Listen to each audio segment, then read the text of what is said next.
छटक ही क्या छटक ही क्या रंग बहाले तही के डालबे ले तही के डालबे भाई रे साली क्या रंग बहाले तही के डालबे ले तही के डालबे साली सवर की के होली में गोदी उठाई के रंगबे साली कुमार की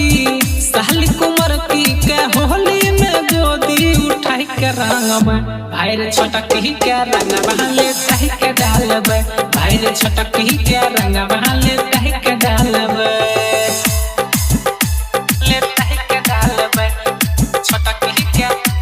ले तही के डालबे ले तही के डालबे अरे बहनल छे पुआ पूरी दूनु छै करम रे डाले में रंगवा नहीं करबै शरम रे डाले में रंगवा नहीं रे भाई अरे बहनल छे पुआ पूरी दूनु छै करम रे डाले में रंगवा नहीं करबै शरम रे ससिया के साली दीपिका के साली के देह पर से ओढ़नी हटाई के डालबे सोहना के साली मोहना के साली के देह पर से ओढ़नी हटाई के डालबे भाई रे छटक ही के रंग बहाले तही के डालबे भाई रे छटक ही के रंग बहाले तही के डालबे ले तही के डालबे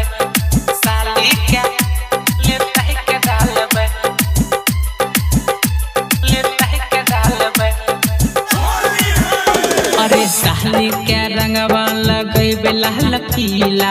ऊपर से नीचा सब कर देबे गीला अभी चलका छे सेहो नहीं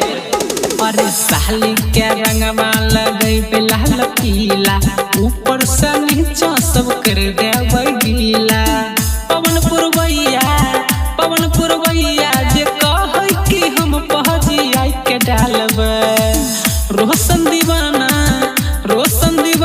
जे कहै कि हमनी हो रही के डालबे भाई रे अंदर से बाहर लगा के डालबे भाई रे साली